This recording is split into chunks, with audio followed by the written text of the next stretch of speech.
அனைவருக்கும் வணக்கம். ஒரு 3 நாட்கள் இடைவெளிக்கு பிறகு நம்முடைய சேனலில் மீண்டும் நம்முடைய வீடியோ. இந்த வீடியோவில் நம்மோடு இணைந்திருப்பவர் இந்த சேனலுடைய நிறுவனர். இன்னைக்கு இதோட பேர் வந்து யூவிடி பாலிடிக்ஸ் இருக்குது இல்லையா? இதோடைய முந்தைய பேர் வந்து உடனே விழி தமிழா அப்படின்ட்டு வச்சாச்சு. அது வந்து பாரதிதாசன் அவர்களுடைய ஒரு பாடல் வரி. அதை வைத்தது என் முன்னாடி உட்கார்ந்துட்டு இருக்கிற என்னுடைய அண்ணன் ஜெபக்குமார். ஆமா, கூட பிறந்த அண்ணன் தாங்க. இந்த சேனலை, அதாவது யூடியூப்னா என்னன்னே தெரியாது, ஒரு கிராமத்துல நம்ம என்ன பண்ணிட்டு இருக்கிறோம் அப்படின்ற ஒரு மைண்ட் செட்ல இருக்கும்போது, இல்ல நம்ம யூடியூப்ல நமக்கு தோன்ற கருத்துக்களை நம்ம பேசலாம் அப்படின்ற மட்டும் யோசிச்சு, மைக்னா என்ன, மைக் வாங்கணும் அப்படின்லாம் கூட தெரியாம அந்த ஒரு ஐடியாவை கொண்டு வந்து ஸ்டார்ட் பண்ண பெருமையெல்லாம் அண்ணனை சேரும். அங்கிருந்து கிட்டத்தட்ட முதல் 1,00,000 எந்த சேனலுமே வந்து ஆரம்பிச்சதுல இருந்து முதல் ஒரு 4-5 படி போறது ரொம்ப ரொம்ப கஷ்டம். அந்த முதல் அந்த 1,00,000 சப்ஸ்கிரைபர் வரைக்கும் எடுத்துட்டு வந்ததும் அண்ணன் தான். அதுக்கப்புறம் அண்ணனால தொடர முடியாம சில சூழ்நிலைகள் இருந்ததுனால தான் நான் வந்து தொடர்ற மாதிரி ஆயிடுச்சு. அண்ணன் வந்து இன்னைக்கு சென்னைக்கு வந்திருக்காங்க. சென்னையில தான் இன்னும் கொஞ்ச நாள் இருப்பாங்க. அவங்க கிட்ட பேசுவோம். வணக்கம். வணக்கம். எதுக்கு இவ்வளோ டீட்டெயிலு? வாழ்க வளமுடன். வெல்கம். மேட்ரு என்ன அப்படின்னா, நேத்து வீடியோவில் பேசியிருந்தோம், வேற ஒரு சேனல்ல பேசும்போது பேசியிருந்தோம். ஆராசா அவர்களுடைய ஒரு ஆடியோ, ஆராசா அவர்களுடைய குரல் என்று சொல்லப்படுகிற ஒரு ஆடியோ மாரிதாஸ் அவர்களால் வெளியிடப்பட்டு, அதுக்கப்புறம் அது இன்னும் முக்கியமான ஆட்கள்லாம் அதை ஷேர் பண்ணி அதை பத்தி கேள்வி கேட்டு, அதுக்கப்புறம் தமிழ்நாடு தாண்டி இன்னும் பிற மாநிலங்கள் இருக்கக்கூடிய அரசியல் பார்வையாளர்கள்லாம் அதை பார்த்து என்னையா அது என்னென்னமோ இருக்குது, ஆமா இதெல்லாம் தமிழ்ல இருக்குது, இது இங்கிலீஷ்ல ஒரு தடவை சொல்லுங்க அப்படின்லாம் கேட்குற அளவுக்கு அது போய், சரிடா சோசியல் மீடியால அன்அஃபிஷியலா இது அப்படியே வைரலா பரவிட்டு இருக்குது, திகுன்னு எரிஞ்சிட்டு இருக்குது அப்படின்னு பார்த்துட்டு இருக்கும் போதே பார்த்தா நேத்து மேடையில, கிருஷ்ணகிரி மேடையில நினைக்கிறேன், தருமபுரி கிருஷ்ணகிரி பகுதியில் தான் எடப்பாடி பழனிசாமி அவர்கள் பரப்புரை. தருமபுரி முடிச்சுட்டு கிருஷ்ணகிரியில பேசும்போது தான் இந்த விஷயத்தை எடுத்துட்டாருங்க. அதாவது எடுத்துட்டாருங்க அப்படின்ட்டு மக்களை பார்த்து வழக்கமாக நான் தனியாக பேசுவதால் உன்னையும் அப்படி சொல்லிவிட்டேன், எடுத்து விட்டார். ஓகேவா? எடுத்து பாயிண்டா அடிக்கிறார். ஒரு 10 பாயிண்ட் எடுத்துட்டாரு. 10 பாயிண்ட்டையும் எடுத்து ஒரு விஷயமும் கேட்கிறாரு. கலைஞர் டிவிக்கு காசு போச்சாமே, ஆராசா சிறையில் இருக்கும்போது கட்சிக்காரங்க யாரும் பார்க்க வரலையாமே, அவரை வந்து சாதி ரீதியா நீங்க வந்து அப்ப வந்து அவர் ஏதாச்சும் நீங்க ஒடுக்குனீங்களா அல்லது புறக்கணிச்சீங்களா, கனிமொழிக்கு கொடுக்கப்பட்ட இம்பார்ட்டன்ஸ் ஆராசாவுக்கு ஏன் கொடுக்கல, அதுக்கப்புறம் வந்து ஸ்டாலின் ஒரு அந்த அளவுக்கு வந்து ஒர்த் இல்லாதவர், அவர் ஒரு திறமை இல்லாதவர், இங்கிலீஷ்ல பேசி அவர் என்ன கிழிச்சிருவாரா, நான் ஒரு பெரிய இன்டெலக்சுவல், அதாவது வந்து பாத்தீங்கன்னா கருணாநிதியை சிறையில் வைத்திருந்தார் கடைசி நாட்கள். சிறையில் இல்லடா, கைதி போல. கைதினா எங்க வைப்பாங்க? வீட்டுல தாண்டா வச்சிருந்தாங்க. வீட்டு சிறையில் வச்சிருப்பாங்க அந்த மாதிரி. அவன் கதவு திறந்து விட்டா மட்டும் கிளம்பி ஓடி இருப்பாரா? அவர் வந்து உடல்நிலை சரியில்லாம இருந்தார்.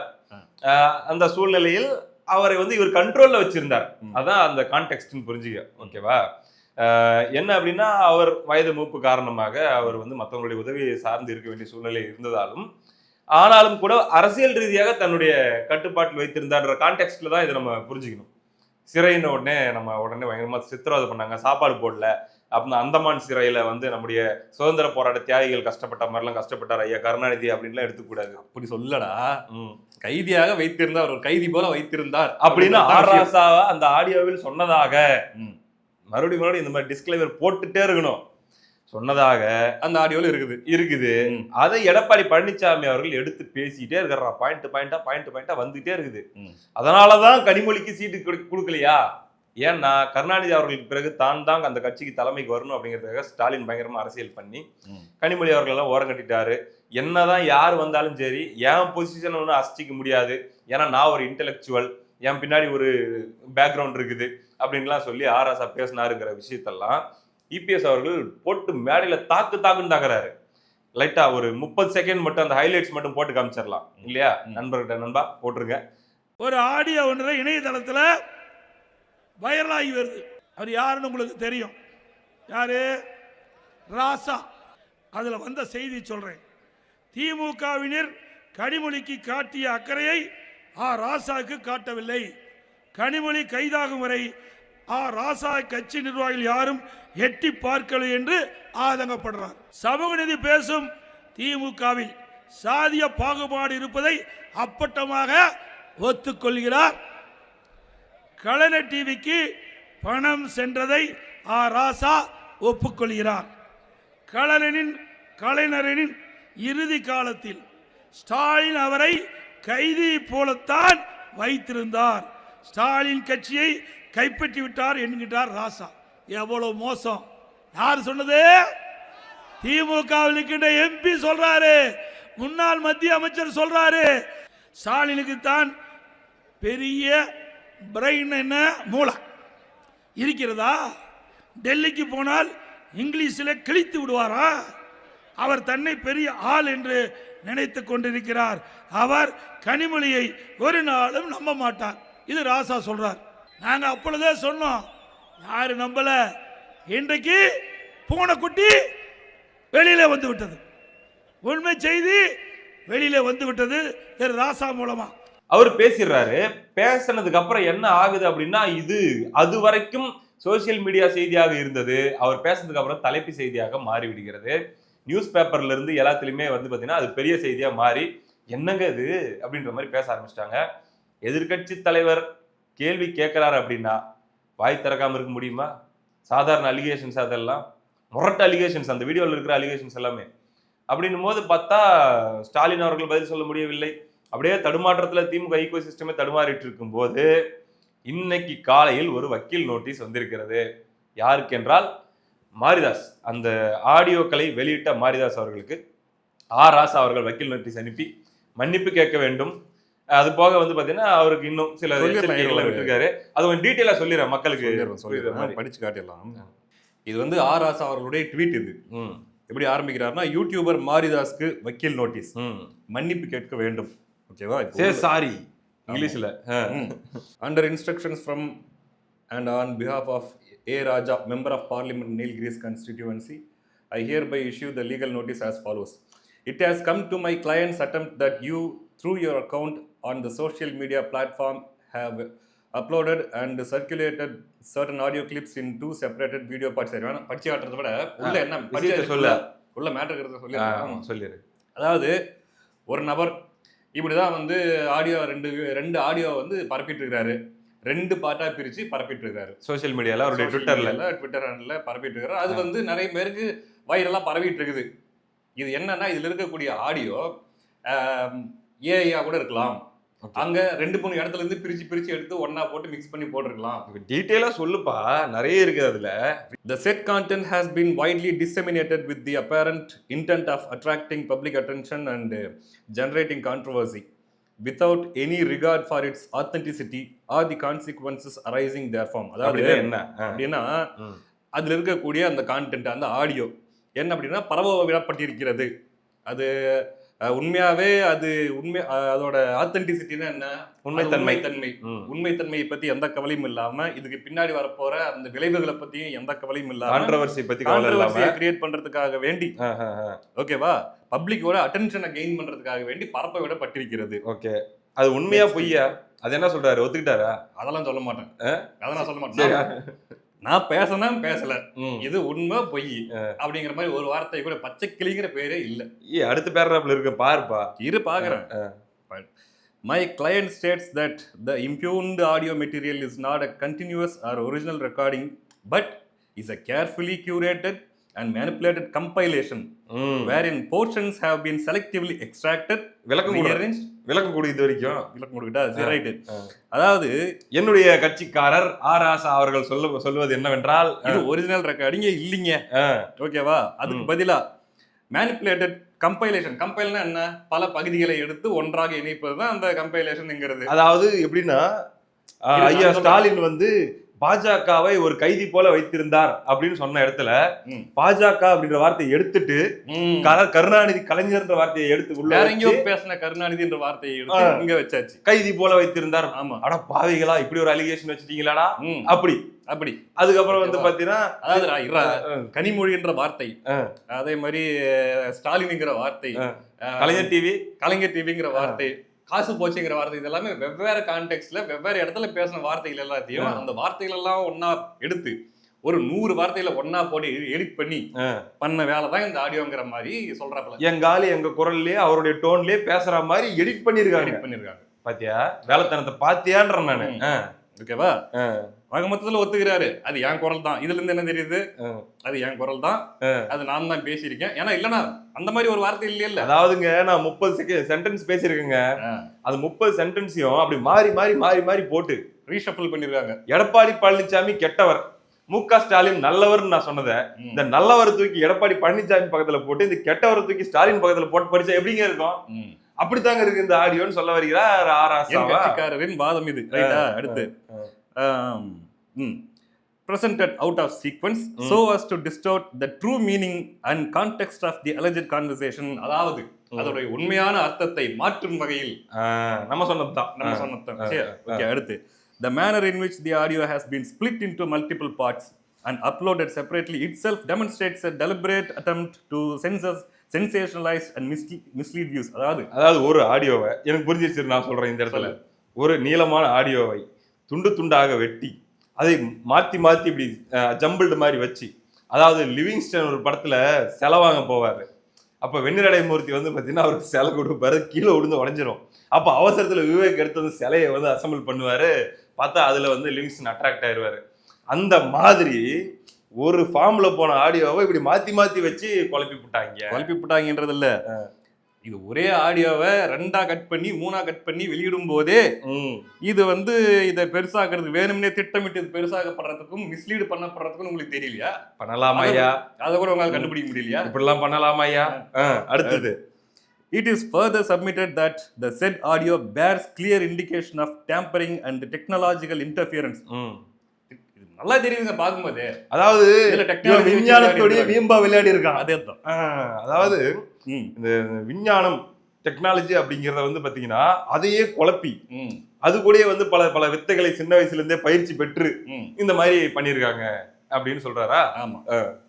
அடுத்து, there is a strong reason to believe the artificial intelligence. இந்த ஏஐ பத்தி நான் இந்த இடத்துல சொல்லி ஆகணும். அதாவது இதுக்கு முன்னாடி பேராகிராஃப்ல என்ன சொல்லியிருந்தாருன்னா, என் ஆடியோவை துண்டு துண்டா வெட்டி மாத்தி போட்டாங்கன்ட்டு. இப்ப என்ன சொல்ல வருகிறார் என்றால், டெக்னாலஜி வேற வளர்ந்து போச்சு, ஏன் இது ஏஐயா இருக்கக்கூடாது? மோடிஜி வந்து தமிழ் பாட்டு பாடுற மாதிரிலாம் இப்ப வந்துருச்சு இல்ல, நிறைய ஆடியோலாம் வருது இல்ல. அப்படின்னும் போது இது வந்து ஏஐ அப்படின்ற டெக்னாலஜியும் இப்பொழுது டெவலப் ஆகி இருப்பதால் இது சந்தேகத்தை கூட்டுகிறது. ஆனா உண்மையிலே இந்த இடத்துல நான் ஒரு விஷயத்தை சொல்லணும்டா, அரசியல்வாதிகள் காமனா சொல்றேன், ஏஐ ரொம்ப வசதியா போச்சு. அதாவது அததான் சொல்ல வரேன்டா. இந்த ஏதாச்சும் முன்ன பின்ன போய் மாட்டிக்கிட்டவங்க, ஏதாச்சும் இந்த ரகசிய வீடியோக்கள், ரகசிய ஆடியோக்கள் அப்படின்லாம் வச்சு இனிமேலும் வந்து எந்த தலைவரையும் மிரட்ட முடியாது. அவர் வந்து இவருடைய ஆடியோ ஒரு 7 வச்சிருக்காராம், அவருக்கு அது முக்கியமான வீடியோ யாருக்கிட்டே இருக்குதான், அதை வெளியே எடுத்து விட்டா அவருடைய அரசியல் வாழ்க்கையே காலி ஆயிருமா அப்படின்ட்டு இனிமேல் மிரட்ட முடியாது. ஏன்னா இந்த மாதிரி வேலைகள் பண்றவங்களுக்கு இந்த ஏஐ அப்படிங்கிறது ஒரு பெரிய வரப்பிரசாதம் சொல்லு. என்ன வந்தாலும் சரி, ஏஐ ஆர்டிபிஷியல் இன்டெலிஜென்ஸ்ல பண்ணிட்டாங்க, என்ன பண்ணுவேன் ஏஐ. ஓகேவா? ரைட். அடுத்து, அதர் டிஜிட்டல் டூல்ஸ். அதுவும் ஏஐ மட்டும் கிடையாது, other digital tools have been employed to after fabricate or superimpose statements that were never originally made. ஒரு ஹாலிவுட் படம் தயாரிப்பதற்கு பண்ணக்கூடிய டெக்னாலஜியை விட அதிகமான டெக்னாலஜி பயன்படுத்தி இந்த ஆடியோவை பண்ணியிருக்காங்க. அண்ணன் ஆராசா அவர்களை இதுல வந்து சிக்க வைக்கப்பட்டிருக்கிறார். அடுத்து அதோட நிக்கல, முதல்ல டெக்னாலஜி, அடுத்து ஏஐ, அடுத்து இன்னும் other technologies. such conduct amounts to the creation and dissemination of synthetic or deepfake content. deepfake-ம் இதில் வருகிறது. ஓகேவா? எத்தனை டெக்னாலஜி வச்சு அண்ணன் ஃபேப்ரிகேட் பண்ணிருக்காங்கன்னு பாத்துக்க. மொத்தம் நீங்க ஸ்டாலினை கேவலப்படுத்தல. ஆமா, உங்க வாயிலிருந்து அந்த வார்த்தை வரல, அப்படி ஒரு பார்வை நீங்க ஐயா ஸ்டாலினை பார்க்கல, நம்புறோம், விடுங்க. அடுத்து which is inherently deceptive.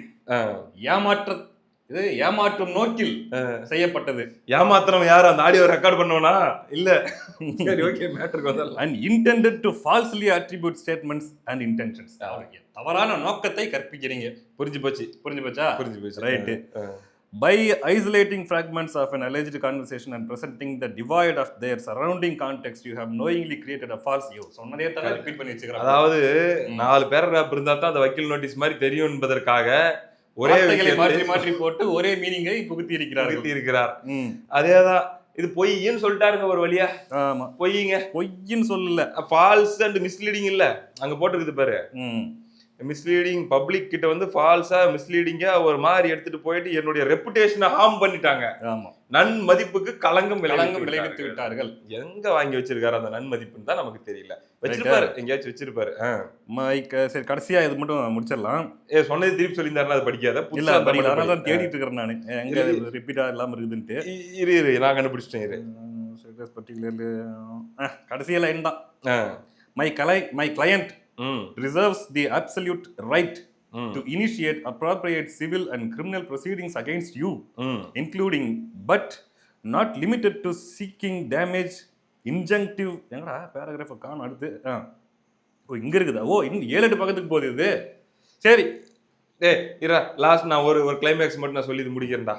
என்னன்னா இந்த சர்க்கம்ஸ்டான்சஸ்னு ஒன்று இருக்குது பாரு. ஆமா.